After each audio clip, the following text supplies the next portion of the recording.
ngomongin PMII. Ngomongin PMII. Menarik ini PMII. PMII itu apa sih dan apa perannya di Indonesia? Jadi PMI itu Pergerakan Mahasiswa Islam Indonesia. Nah, jadi dulu didirikan tahun 1960. Ketua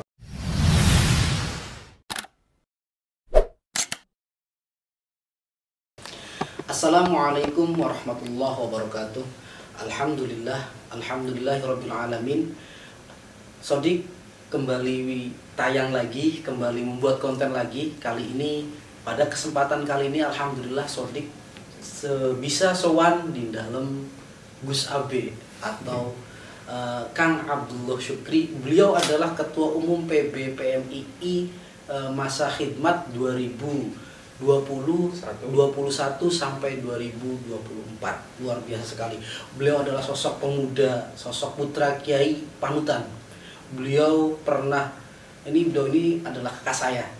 Kakak saya, teman ngaji saya, dan juga teman diskusi saya. Beliau dari kecil sampai usia SMA menghabiskan masa sekolahnya di pondok pesantren. Kemudian beliau merantau ke Malang di Universitas Brawijaya mengambil jurusan sosial politik. Kemudian ke Jerman. Sebelum ke Jerman sempat mondok dulu di pondok pesantren Salaf Al Anwar Sarang, asuhan Mbah Maimun Zubair. Kemudian juga beliau langsung meneruskan studi starta 2-nya ke salah satu universitas di Jerman. Jadi beliau itu bisa cas-cisus dengan bahasa Inggris dan juga bahasa Jerman. Beliau juga masuk dalam sebuah organisasi Abraham Circle. Abraham Circle yang mana di situ terdapat 3 komponen agama samawi, yaitu agama Islam, Yahudi, dan juga Nasrani. Beliau menjadi salah satu anggotanya. Jadi beliau pernah ke Amerika, pernah juga ke Serbia untuk studi banding masalah agama di negara-negara tersebut. Assalamualaikum Mas Dede. Waalaikumsalam Mas Emil. Bagaimana kabarnya? Alhamdulillah baik. Sibuk sekali sampai baru hari ini. Baru hari ini saya mendapatkan waktu untuk berbincang dengan Mas Dede. Ini janjian berapa tahun ini Mas? Udah 30 purnama. Udah berapa bulan ini? Masya Allah. Ngapunten Mas Emil baru. Siap. Memang setelah 5 bulan baru punya waktu agak panjang di rumah sekarang. Ini sibuk banget ya? Ya alhamdulillah diberikan waktu untuk jalan-jalan. Kalau gini, bagi-bagi lu sibuknya biar saya nggak sibuk nganggur gitu. Sama sebetulnya, saya juga sibuk rebahan aja. Saya sibuk banget nganggur. Mas Dede itu saya biasanya manggilnya Ang Dede ya, jadi agak kaku ngucap Mas Dede. Ang Dede aja deh. Ngomong-ngomong nama panggilan saya banyak Mas Emil. Iya. Kalau di Buntet kan ada Mas Dede, ada Kang Dede. Kalau di Babakan Ciwaringin, karena ibu saya dari Babakan, ada yang manggil Aab di sana. Nah, teman-teman saya di pondok, dulu di Malang saya juga sambil mondok juga dipanggil Cak Aab. Terus AB itu di mana AB? AB itu di tongkrongan aja. Biar orang pada nggak tahu saya orang Buntet gitu. AB itu dari Abdullah Syukri itu ya, AB gitu ya. Jadi waktu kemarin banyak yang nyebut AB di PMII. Orang konfirmasi ke dalam, AB ini orang Buntet ya? Justru orang Buntetnya nggak ada yang kenal siapa. Nggak ada yang kenal. Setelah dikasih tahu nama panjangnya Abdullah Syukri, baru mereka pada tahu. Oh ya. Istri saya kan dari Banten. Istri saya itu dari Banten. Saya ketika di Banten, pulang ke Banten, mudik ke Banten itu ditanya, Gus AB itu siapa? Gus AB itu siapa? Siapanya Kang Emil? Siapanya Kang Emil? Oh iya kakak. AB itu nama panggilan di sana bukan. Kalau di sana bukan AB. Yeah. Saya manggilnya Ang Dede biasanya. Yeah. Itu sebetulnya saya menjalankan pesan Abah. Jadi kalau di luar nggak usah bawa-bawa kamu anak kiai gitu. Kalau AB kan nama-nama yang anak tongkrongan gitu. Iya, bukan anak kiai lah ya. Iya, sebenarnya kalau Dede juga enggak sih. Siap, malah imut-imut ya. Iya. Amit-amit ya. Jadi saya sama Semin kalau ngobrol enak banget karena kita dari kecil ya Mas. Dari kecil. Lahir bareng bahkan beda sebulan. Ada satu fakta unik di antara kami itu. Kalau saya sama Ang Dede itu adalah sama-sama lahir di tahun 91, saya 5 September, Ang Dede 5 Oktober ya. Iya, satu bulan pas. sama-sama 91 tapi beliau kakak kelas. Beliau masuk SD-nya itu umur 5 tahun. Iya. Jadi dulu iya, saya sekolahnya terlalu cepat ya. Itu terlalu cepat. Iya, terlalu Karena cepat angkatan setahun. Ang Dede itu banyaknya 90 89. Ya. Betul, betul. Dan ketika saya pernah ditanya, Ang Dede itu orangnya gimana waktu sekolahnya? Saya jawab seadanya. Waktu SD biasa aja. Karena itu usianya 5 tahun, Iya. masih belum yang lainnya udah usia 7 tahun, ada yang 6 tahun, berarti masih ketinggalan lah secara berpikiran dewasanya. Kemudian di MTS juga saya tahu rada beneran itu di Aliyah. Aliyah juga biasa sebenarnya. Saya nggak pernah ranking 1, nggak pernah. Tapi ranking 2-3 kan di Aliyah. Jarang Mas Emil. Ya pernah kan? Ya pernah tapi. Iya. Ya. Di MTS Nggak Nggak pernah? Pernah sih ranking 2. oh ranking di kelas 2 ya. Ya. Kalau nggak salah di kelas 2B. Ya. Kelasnya paling pojok, Iya. yang paling amburadul itu. Bocor. Berkahnya mondok itu walaupun fasilitas adanya berkah ya Mas Emil. Kalau hujan kebanjiran. Kalau bolos kabur dari pintu belakang. Iya, dari pintu belakang itu. Atau masuk ke asrama asbes itu. Bolongin ya. Iya, dibolongin. Iya, banyak nostalgia nih kalau sama Mas Iya. Emil. Jadi biasa aja.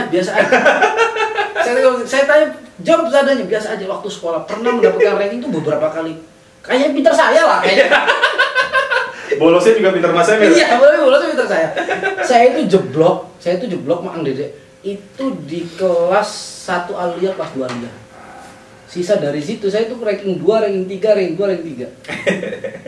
Saya jeblok ke 1 kelas 2 Aliyah. Kemudian mendapatkan hidayah di kelas 3. Siap. Jadi saya ngomong seadanya, tapi itu yang tidak bisa, ranking itu tidak bisa jadi ukuran. Betul. Tidak jadi ukuran. Ketika di kuliah di Starta 1 di Unbrau Universitas Brawijaya, beliau aktif dan juga beliau sempat menyelesaikan salah satunya 3,5 tahun ya. Iya. 3,5 tahun, nggak sampai 4 tahun. IPK-nya juga nilainya 4 kayaknya. 4,3 ya. 5 kayaknya. Ya dulu inilah sempat dapat medali Tan Malaka. Jadi itu medali khusus diberikan untuk orang yang bisa menggabungkan sisi akademik dan sisi aktivis. Jadi dulu saya lulus cum laude, tapi di satu sisi saya juga pimpinan organisasi. Organisasi? PMI. Dulu saya ketua di komisariat di tingkat universitas. Ya, jadi banyak kan orang yang bingung ya, kok tiba-tiba Abdullah Syukri jadi ketua umum PMI balik-balik dari Jerman. Iya benar, gitu. iya benar. Padahal saya dulu sudah berproses panjang dari mulai rayon, komisariat. Saya ingat itu. Saya ingat Ang Dede lagi orasi gitu, pakai jas PMI, rambutnya panjang. Nggak panjang banget sih, ya cuma segini ya, lah. untuk ukuran anak pesantren panjang lah. Oh, Presma juga ya? Enggak, dulu sempat nyalon presiden BEM, tapi Oke. kurang beruntung. Kurang beruntung. Beruntungnya di PB. Nggak apa-apa, karena justru dari kekalahan kita banyak belajar. Kalau orang nggak pernah kalah, nggak akan pernah merasakan sakitnya kekalahan. Betul, sama kayak penyair kan, katanya kalau belum sakit hati, belum pernah patah hati, nggak bisa buat syair. Iya, benar. Nggak tahu Pak Samil nih kayaknya penyair juga ya. Oh enggak, saya jarang patah hati. Ang Dede. Oke. Yang pertama saya tanyakan, yang pertama saya pengen pertanyakan tuh Jerman. Di Jerman dulu nih. Iya. Di Jerman dulu. Jerman itu gimana sih Jerman tuh? Saya taunya cuma Guten Morgen, Guten Tag sama Ich liebe dich. Nah, ini saya kasih tahu nih buat subscriber HM Arinaro nih. Pertama kali saya bilang depan kamera. Jadi simple. Kenapa kemudian saya pergi kuliah ke luar negeri? Mas Amil kan tahu, dulu kita sering nonton bola bareng kan? Iya. Karena saya suka nonton bola. Jadi dari motivasi kecil saja, saya mau kuliah di Eropa, biar nonton bola Mas Amil. Tapi kan Jerman. Tapi saya ke Itali, kan dari Jerman ke Itali pesawat sejam nyampe. Iya, tapi kan Jerman. Hah? Tapi kan Jerman bukan Itali. Ya, saya punya pertimbangan tersendiri lah kenapa kuliah ke Jerman. Tapi artinya dari motivasi kecil, hal-hal kecil, ternyata kita bisa dapat motivasi yang besar. Iya. Dari suka nonton bola. Hanya sekedar mau nonton bola. Jadi saya itu sedih itu pas lihat stadion, terharu. Pas lihat kampus malah pusing saya, itu kan semua. Tapi pas lihat stadion, ini stadion yang dulu saya lihat dari kecil. Stadion Santita. Nggak jadi Scudetto. Itu. Nah, jadi di Jerman, kenapa? Karena saya tertarik kuliah di Jerman karena mereka punya sistem perkuliahan yang disiplin, rapi, dan juga punya sistem pendidikan yang berbeda dengan sistem pendidikan yang populer di Barat tuh lebih ke Inggris, Amerika, Australia, Prancis. Makanya kalau Mas Emil lihat top universities in the world ya, itu di peringkat 1 sampai 20 saya kira nggak ada kampus Jerman itu. Baru di peringkat 30, 40 mungkin nemu 1-2 kampus Jerman. Kenapa? Karena dia nggak ikut standar pendidikan yang diperkenalkan oleh negara-negara kebanyakan seperti Amerika, Inggris, dan Australia dan lain sebagainya. Jadi karena mereka negara yang dari dulu memang yang penting berbeda aja dengan Amerika gitu. Kalau anak kiai, anak pesantren itu di Azhar University, Al Azhar, atau di Maroko, Tunis, Timur Tengah lah. Kenapa di Eropa? Sebetulnya itu cita-cita saya yang belum terlaksana sampai hari ini, Mas Iqbal. Saya masih punya keinginan untuk sekolah di Timur Tengah sampai detik ini, sampai hari ini. Jadi itu masih jadi salah satu keinginan saya untuk kuliah. Kayaknya kurang afdol ya, putra kiai belum di sana gitu. Bukan karena putra kiainya sih, karena orang pesantren lah. Ya, walaupun ya baca kitab kecil-kecil lah, tapi rasanya ketika tidak memiliki pengalaman di Timur Tengah ya, sepertinya khazanah keislaman kita kayaknya kurang lebih kepada pengalaman dan pengalaman ini sih. Kurang legal ya. Iya. Lebih kepada pengalaman dan menyerap budaya secara langsung gitu. Oh, di sana demikian yang kita baca di pesantren sehari-hari itu saja. Sehingga kita bisa membaca secara sosial budayanya. Betul. Kenapa ditulis dalam kitab ini seperti ini dan lain sebagainya. Itu saya kira kelebihan teman-teman yang kuliah di Timur Tengah seperti itu. Walaupun pada faktanya Mas Emil maksudnya ngaji di Lirboyo, di pesantren-pesantren lain, pasaran di Sarang, ngaji di Buntet, Tuntas, secara keilmuan saya kira tidak kalah. Tapi lebih kepada tadi Mas Emil. Legalitas. Iya, bukan legalitas tadi, pengalaman sosial kebudayaan itu yang kemudian kurang di situ. Saya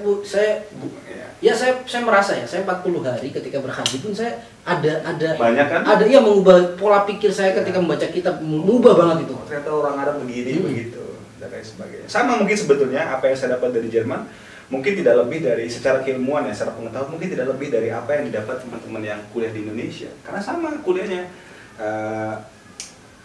bikin paper, ya kan, presentasi, kemudian nulis, ujian juga sama, ada soal kita jawab. Yang membedakan adalah saya pernah berinteraksi dengan orang-orang Barat secara langsung. Pengalaman yang akan kemudian pergaulan juga, kemudian bahasa, terutama bahasa Inggris ya, karena dulu saya ngambil yang kelas bahasa Inggris, lebih terasa di situ saja. Nah, Islam di Jerman itu bagaimana, Dede? Islam di Jerman. Nah, Islam di Jerman itu masuk beriringan pada saat akhir tahun 60-an. Islam di Jerman dan pandangan orang Jerman terhadap Islam. Nah, jadi pertama kali masuk ketika Jerman kedatangan tenaga kerja dari Turki. Oh, Turki. Nah, mulai saat itu juga Jerman secara tidak langsung ya itu kemasukan orang-orang Islam pada saat itu. Nah, makanya kebanyakan orang-orang Islam di Jerman itu dari bangsa Turki. Pemain bola kan banyak gitu ya. Mesut Ozil, Sami Khedira. Siapa lagi tuh yang back itu ada itu? Hakim Ziyech kan? Ya, enggak, kalau Hakim Ziyech Maroko ya? Skodran Mustafi. Gitu kan. Emre Can juga. Nah, itu yang membuat budaya Turki lebih masuk dan dominan di komunitas orang-orang Islam di Jerman. Nah, baru setelah itu belakangan juga ada hikmahnya sebetulnya konflik-konflik di negara-negara Timur Tengah. Karena negara Uni Eropa bersepakat salah satunya Jerman itu membuka pintu suaka untuk korban-korban peperangan gitu. Jadi banyak imigran korban peperangan masuk ke negara-negara Eropa. Salah satunya Jerman yang membuka pintu seluas-luasnya. Karena tadi satu alasan kemanusiaan, yang kedua juga kebutuhan akan tenaga kerja. Nah, jadi hikmahnya adalah tadi ketika banyak konflik di Timur Tengah, orang Timur Tengah pada pindah ke Eropa, di sana menyebar Islam di sana. Jadi menarik juga kalau kita membaca dari sudut pandang itu, Mas Emil. Pandangan Islam Jerman ke orang-orang Jerman ke Islam. Nah, jadi orang Jerman ke Islam sebetulnya mereka biasa-biasa saja. Kan ada saya tuh pernah dengar bahwa di Barat itu ada Islamofobia. Nah, samalah dengan kita di Indonesia, Mas Emil. Ada bahkan sebagian Muslim yang cara berpikir dan cara berdakwahnya juga kan tidak sama dengan kita yang di santri yang lebih halus. Jadi sama di sana juga, tergantung orangnya siapa dan bagaimana mereka memandang, sangat personal sekali. Saya punya teman banyak orang Jerman yang sangat respect sekali dengan Islam, termasuk ketika saya main ke rumahnya, dia tahu saya perlu makanan halal, tidak meminum alkohol, sangat menghormati sekali. Ketika waktu sholat, bahkan dia tahu kapan saya waktu sholat dan lain sebagainya, disiapkan ruangan untuk sholat dan lain sebagainya. Jadi begitu, tapi ketika kita ketemu, dilalah ketemu orang yang mungkin secara pandangan tidak clear melihat Islam secara pure, murni, ya akhirnya terjadi Islamofobia tadi. Mayoritas orang Jerman menghargai orang Islam. Teman-teman saya di sana ya.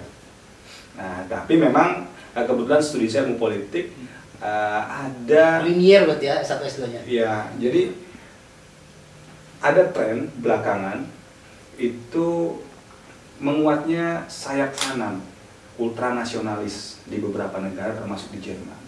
Nah, ultranasionalis ini mereka cenderung anti imigran, anti Islam, isu-isu yang dibawa itu begitu. Termasuk di Jerman juga ada kelompok-kelompok yang membuat gerakan-gerakan seperti itu. Nah, jadi mereka yang kemudian membuat tren bahasa Islamofobia. Dan juga perlu kita tahu juga Mas Emil, ternyata banyak orang Jerman yang nggak tahu kalau di Asia itu ternyata banyak Muslim. Oh, nggak tahu? Ya. Mereka ketika ngelihat saya nih, orang kuningnya maksudnya? Ya, orang Asia kan, ketika ditanya siapa namanya, saya bilang Muhammad Abdullah Syukri, aku nama Arab. Lalu saya ceritakan tentang berislam di Indonesia itu bagaimana. Nah, ini saya kira pentingnya santri yang kuliah di Barat, kita bisa memperkenalkan Islam di Indonesia, khususnya Islam yang diajarkan di pondok pesantren kepada khalayak di luar. Kenapa? Karena bagi mereka, yang ada di kepala mereka, Islam itu ya padang pasir, jubah naik onta, karena kekurangan informasi. Nah, makanya penting nih, sesekali banyak perlu santri yang berdiaspora untuk memperkenalkan yang pada akhirnya Ang Dede foto menggunakan sarung dan batik peci hitam. Nah, sehingga waktu itu jadi tren kan, jadi sampai sekarang juga akhirnya santri-santri yang ke luar negeri banyak yang pakai sarung. Iya. Nah, itu contoh kampanye Islam di Indonesia yang baik gitu. Karena ternyata banyak informasi yang kurang. Mungkin kalau di negara-negara oki ya, negara-negara yang mayoritas penduduk Muslim, mereka sudah tahu Islam di Indonesia. Orang Yaman tahu lah Islam di Indonesia bagaimana, saya kira.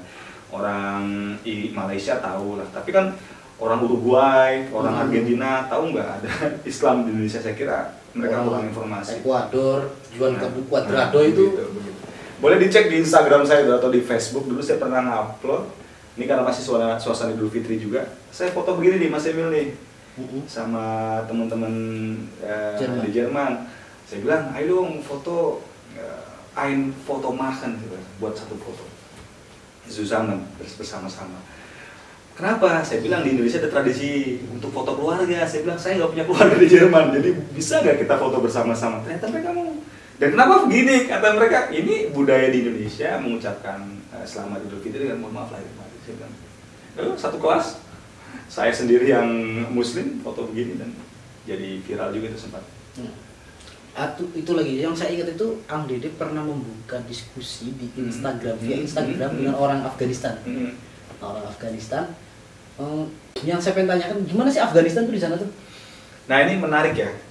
Dia benar, dulu saya sempat buka Q&A di Facebook sama teman-teman saya yang saya dekat lah. Saya 2 kali sih buka sama yang teman dari Afghanistan sama yang dari Argentina kalau salah.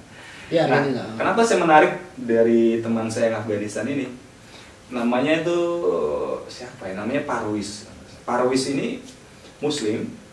Nah, tapi saya curiga sama anak ini. Ketika di satu waktu tertentu dia jarang masuk kelas, Mas Emil. Jarang masuk kelas. Lalu kemudian saya tanya, kenapa skip kelas? Dia bilang, saya merenung di danau.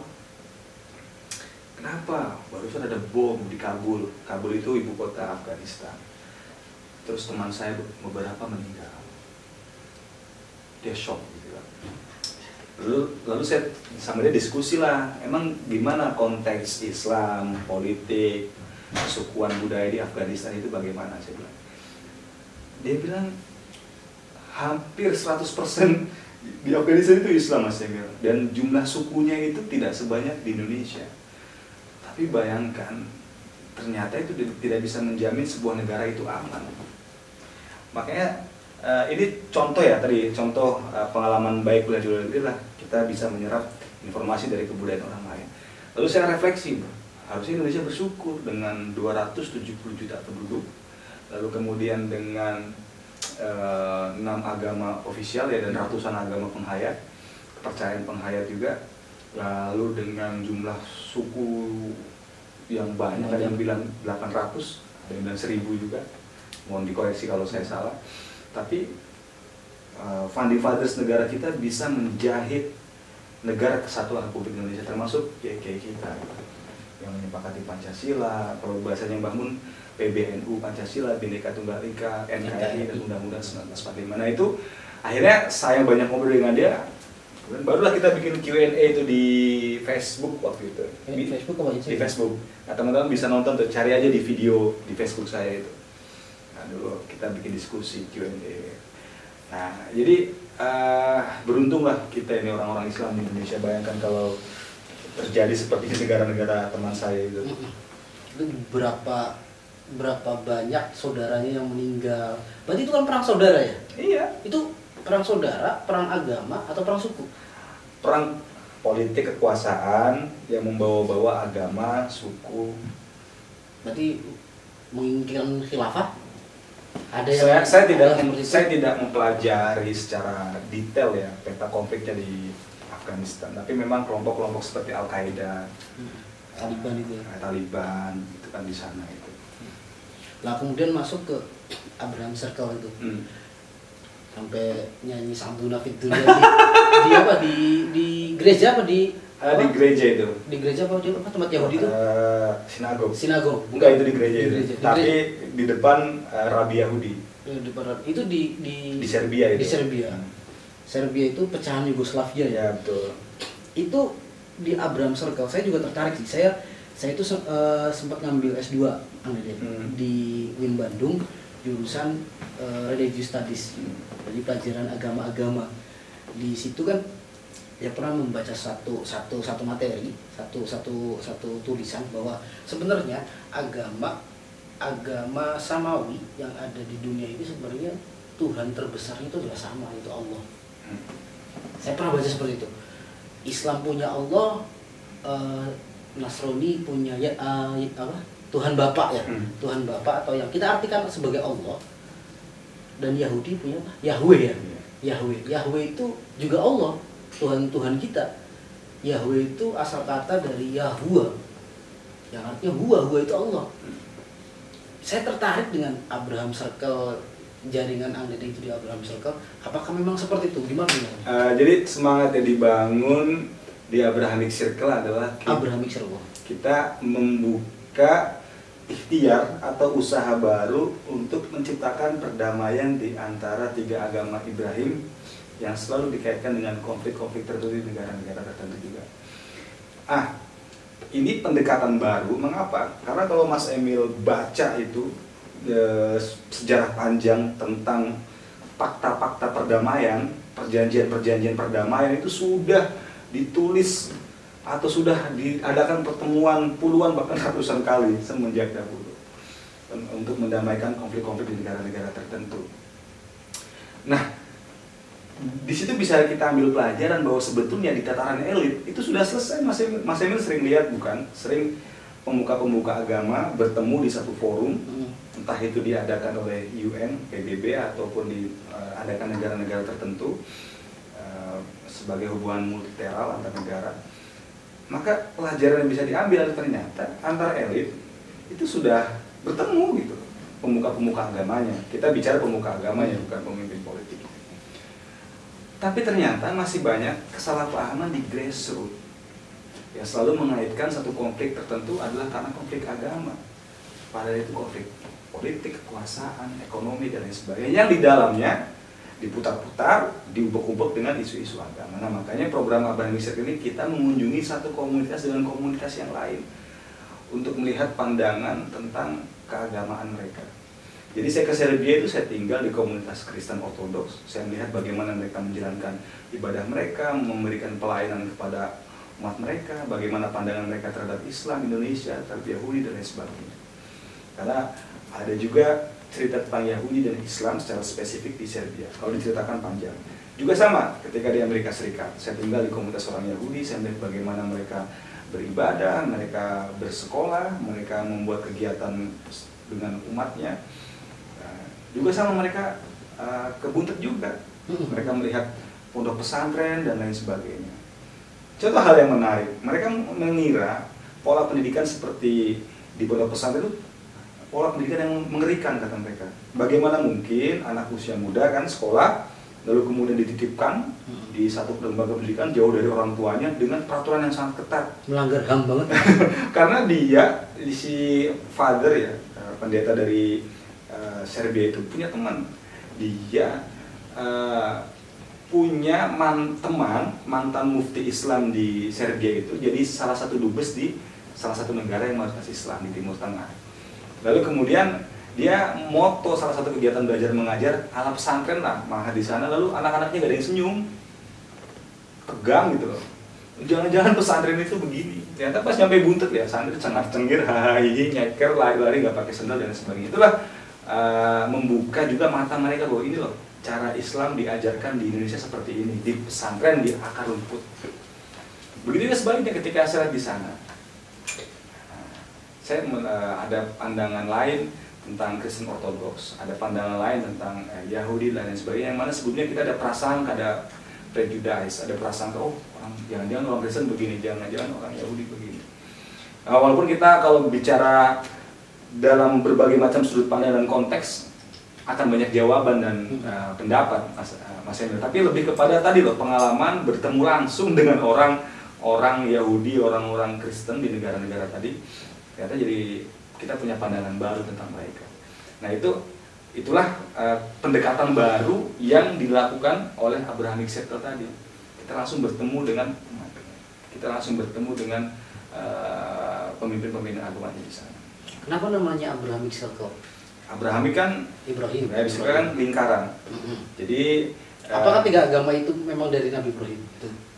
Ya begitu, sama agama sama. Karena ujungnya ke atas semua. Ke Nabi Ibrahim semua. Nah kemudian di negara-negara tadi akhirnya tiga orang ini kan sering dipanggil, diskusi dan sebagainya. Yang di Serbia juga mereka berbicara tentang, oh saya punya pengalaman ini di Indonesia. Ternyata orang Islam itu tidak seperti yang ada di dalam pikiran kita. Saya ketemu orang Islam di Indonesia, ternyata orangnya baik-baik, kiainya juga sambil seminar sambil ngerokok, sambil bercanda-bercandanya begitu. Lalu saya ajak pagar nusa, saya ajak sholawatan dan sebagainya. Itu menjadi pengalaman spiritual yang baik buat mereka di sana. Lalu mereka sampaikan, oh Islam di Indonesia itu seperti ini. Dan jadi pendekatan itulah yang mencoba kita bangkitkan di Abrahamic Circle ini. Nah kemudian efeknya buat pesantren itu apa? Nah sempat ditanya sama kiai-kiai di Buntet, kenapa ikut kegiatan ini? Saya bilang saya ingin memberitahu kepada santri bahwa itu loh di belahan dunia sana itu ada orang dengan kebudayaan berbeda, dengan agama yang berbeda, dengan bentuk fisik yang berbeda, tapi mereka hidup dengan peradaban mereka. Bukan berarti saya membawa mereka ke sini untuk menjustifikasi ajaran mereka dan memaksa atau meminta santri-santri untuk mempercayai apa yang mereka sampaikan. Tentu tidak, kita punya batasan tentang iman di situ. Tapi saya ingin hanya memberitahu kepada santri, ini loh ada peradaban di luar Indonesia yang kemudian peradaban itu besar dan terbangun berabad-abad sama dengan di Indonesia. Jadi lebih kepada membuka wawasan santri. Oh ternyata ada orang seperti itu. Physically, secara fisik juga mereka berbeda. Nah sama juga dengan mereka melihat ke kita tadi, akhirnya informasinya tersampaikan. Oh ada ternyata pola pendidikan seperti pesantren di Indonesia yang mengajarkan Islam dengan pendekatan tradisi, sosial, kebudayaan dan lain sebagainya. Dan akhirnya Islamophobia pun sedikit demi sedikit bisa kita. Nah, setidaknya di antar komunitas itu. Nah, komunitas ini kita baru berjalan 3 circle, Mas Emil. Saya circle kedua berangkat. Nanti setiap circle ini akan punya kelompok sendiri 333 dan akan dibuat 1000 kelompok. Jadi ini usaha saja ikhtiar. Artinya ada kan orang ikhtiar menghilangkan konflik dengan cara mereka sebagai mereka mungkin pimpinan ormas besar ya, antar ormas bertemu atau kemudian mereka sebagai pimpinan negara mungkin bisa pendekatan politik, pendekatan kenegaraan ya dengan cara mereka menghilangkan konflik. Nah, Abrahami sendiri mereka mencari tokoh-tokoh agama di akar rumput. Ngomongin PMII. Ngomongin PMII. Menarik ini PMII. PMII itu apa sih dan apa perannya di Indonesia? Jadi PMI itu Pergerakan Mahasiswa Islam Indonesia. Nah, jadi dulu didirikan tahun 1960. Ketua pertamanya dulu adalah Mahbub Junaidi. Didirikan oleh 13 orang. Versi terbaru ada yang mengatakan 14 orang. Itu wadah anak-anak muda NU, mahasiswa NU yang bergelut dalam bidang intelektual dan pergerakan. Tapi memang konteksnya pada akhirnya setiap era, setiap zaman juga pergerakan yang dimunculkan berbeda-beda Mas Emil. Tentu konteks 60-an saat itu peralihan dari Orde Lama ke Orde Baru, ya kan. Kemudian pindahnya dari Soekarno ke Soeharto juga sangat berpengaruh kepada corak ber-PMI pada saat itu. Berbeda nanti di ber-PMI tahun 70-an, 80-an, 90-an, sampai sekarang 2021. Jadi konteks ber-PMI berbeda-beda setiap era dan zamannya. Tetapi pada intinya bahwa ini adalah wadah pergerakan untuk merawat nilai-nilai tradisi ke-NU-an, keaswajaan, ya, yang didirikan oleh para intelektual NU pada saat itu, ya, kiai-kiai yang merestuinya, lalu kemudian berdirilah PMI yang kemudian bisa membasis di berbagai macam kampus. Jadi basisnya di kampus-kampus di universitas. Beda mungkin dengan Ansor yang sampai ke desa, kecamatan, Fatayat juga lebih luas, atau IPNU, IPPNU, kaderisasinya bisa di pesantren, bisa di tingkat desa juga. Tapi kalau PMI ini berbasis di kampus. Jadi ada 3 nilai bagi saya yang dirawat PMII dalam sejarahnya berkontribusi pada pembangunan bangsa Indonesia. Pertama tadi kita mencetak SDM dan yang secara ideologi kebangsaan tuntas. Lalu yang kedua secara ideologi keagamaan Ahlussunnah wal Jamaah Nahdiyah itu juga tuntas. Yang ketiga kita memiliki basis intelektualitas. Nah, kemudian itu dikemas dalam sebuah gerakan. Bisa itu gerakan sosial, gerakan keagamaan, gerakan kebudayaan, gerakan akademik, dan lain-lain. Kalau sekarang gerakan informasi, teknologi, gerakan di media sosial, dan lain sebagainya. Nah, jadi sangat luas sekali peran PMII dalam konteks keindonesiaan, Mas Emil. Nah, saya tentu dalam hal ini mewakili identitas yang tadi Mas Emil sampaikan. Saya santri dengan background demikian tadi, tentu saya ingin kemudian kembali menguatkan identitas kesantrian seorang PMII, kemudian identitas intelektualitas tadi di PMII, dan juga satu nilai mungkin tadi internasionalisasi tadi. Pengalaman internasional saya yang ingin saya suntikan sebagai semangat dan motivasi PMI agar bisa bergerak tidak hanya di level nasional tapi juga level internasional. Gini loh, saya itu punya pikiran dan ini mungkin bisa menjadi sebuah rencana buat Ang Dede. Orang pesantren yang salaf itu seakan-akan anti banget yang namanya akademis. Begitu juga orang akademisi seakan-akan enggak banget sama orang salaf. Bisa nggak Ang Dede nanti memasukkan nilai-nilai salaf itu artinya nilai orang santri-santri ya, yang totok santri ke dalam PMII? Ya. Hanya nilai. Ya. Sebenarnya PMII juga punya peran penting, Mas Emil. Dia bisa memberikan pemahaman ke-NU-an, keislaman kepada orang yang tidak tahu Islam dan NU sama sekali. Jujur saya Mas Emil, mungkin berbeda perjalanan pendidikan saya dengan Mas Emil ya. Saya lahir besar di pesantren. Saya didoktrin secara amalia dan syariat dengan Ahlussunnah wal Jamaah An-Nahdiyah. Tapi saya paham dan belajar tentang cara berpikir dan runutan metodologi berpikir dari Aswaji itu justru di PMI. Nah, sama juga dengan orang-orang yang tadi dia tidak tahu apa-apa lalu justru kenal NU, kenal Aswaji dari PMI. Ini penting sekali. Nah, apalagi dengan spesifikasi tadi, bisa enggak karakter kemudian wawasan santri-santri salaf kemudian diberikan tempat di PMI. Ini yang kemudian juga ingin saya masukkan lagi ke PMI, karena keresahan saya di awal-awal saya nyalon, saya ini santri dan banyak juga anggota PMI yang santri. Tapi seolah-olah PMI ini jauh dari pesantren. Ada kesan itu, padahal enggak juga gitu loh. Tapi nggak tahu ada kesan seperti itu.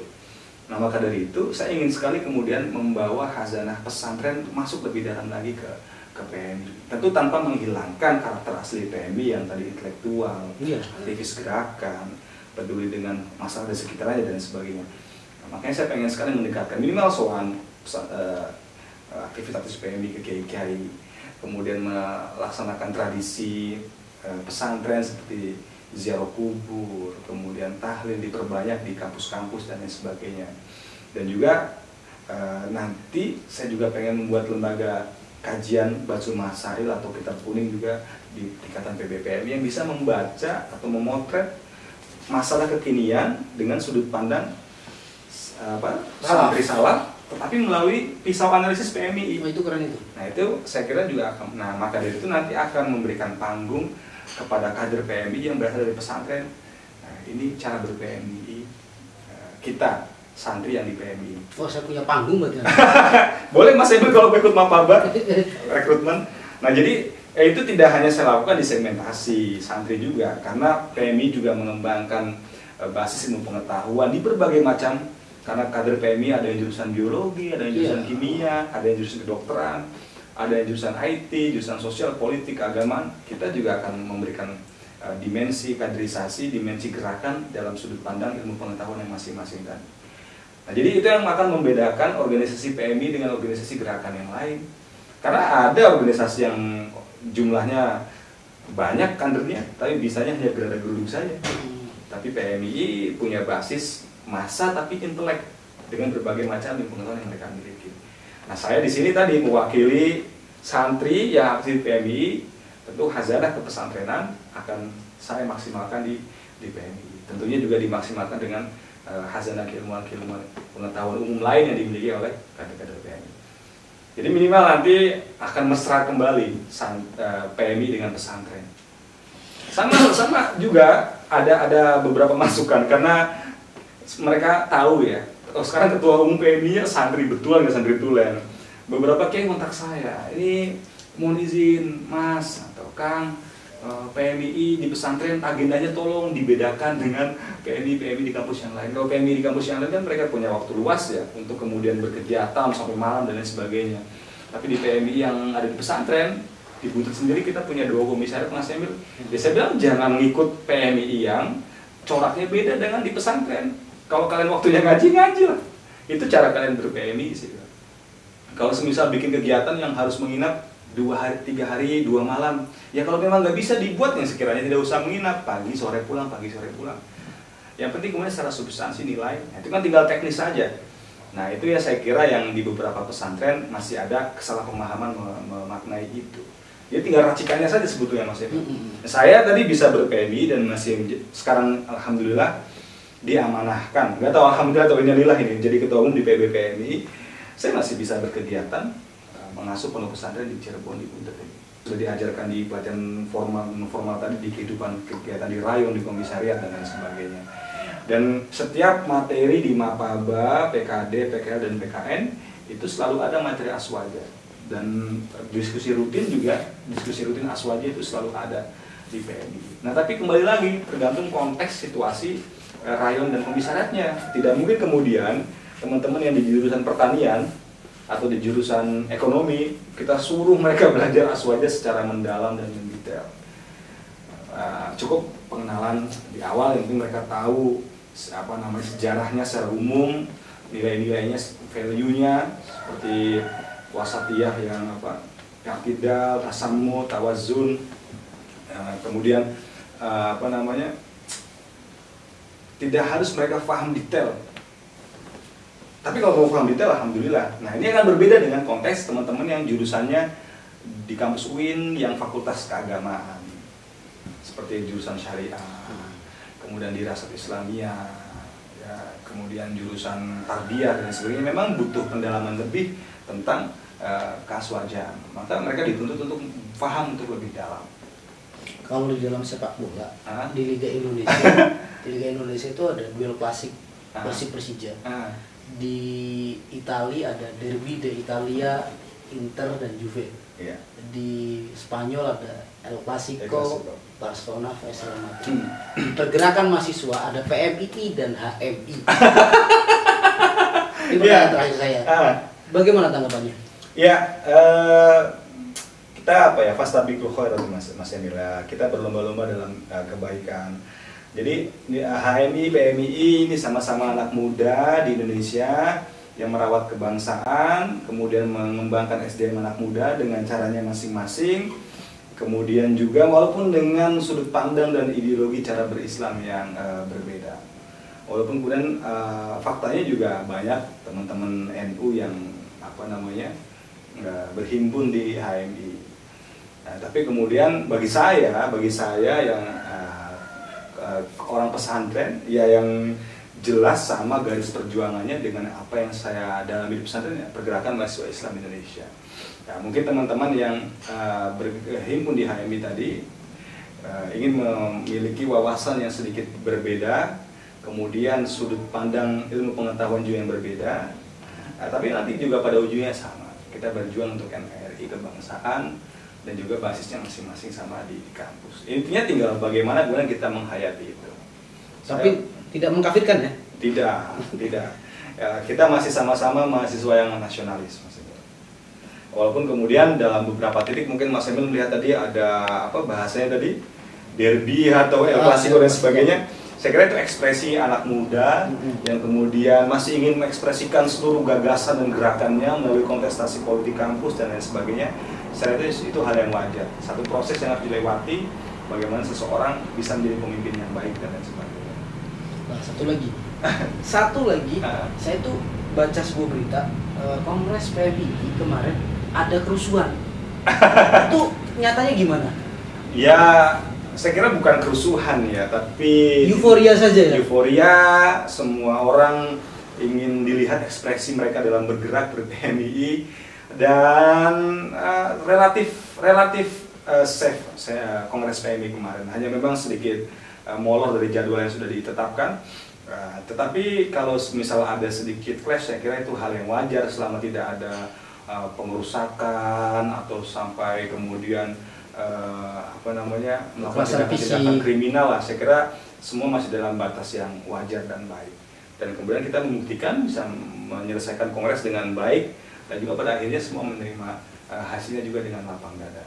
Saya kira itu kembali lagi Mas Emil, satu proses yang memang harus dialami, dilewati oleh para calon-calon pemimpin lah. Karena saya yakin dari PMII akan lahir pemimpin-pemimpin di berbagai macam sektor sesuai dengan kemampuan dan keahliannya.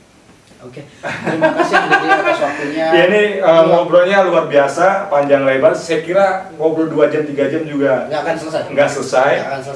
Tapi intinya Mas Emil, saya juga terima kasih ke Mas Emil, teman kecil saya, saudara saya, ya kan, main bola, ngaji bareng. Pada intinya kita saling membesarkan, kemudian kita bisa saling memotivasi, kemudian juga bisa mengisi masa muda kita nih dengan cara kita dan juga dengan gerakan kita punya anak. Dengan gerakan kita masing-masing. Saya insya Allah saya juga mohon doa dari subscriber semua di sini. Mohon doa semoga amanah saya menjadi ketua umum PBPMI berjalan dengan baik, karena ini amanah yang besar, memimpin organisasi besar. Juga saya mohon support, dukungan dari semua teman-teman dari Mas Emil juga. Terima kasih Ang Dede atas waktunya yang telah berpuluh-puluh purnama saya menunggu. Akhirnya saya dapat berkesempatan ngobrol diskusi dengan Ang Dede dalam satu segmen saya, Sodik Soan di dalam Kiai. Ya, kita harus soan ke Ang Dedenya, ke rumah Ang Dedenya, ke dalam Ang Dedenya, nggak ke sana. Karena itu segmen saya seperti itu. Mudah-mudahan apa yang kita obrolkan dapat bermanfaat baik secara wawasan dan juga secara ilmiah kepada teman-teman subscriber channel HM Alinaro 2. Kurang lebihnya mohon maaf. Allahumma muwaffiq ila aqwamit thariq. Assalamualaikum warahmatullahi wabarakatuh. Waalaikumsalam warahmatullahi wabarakatuh.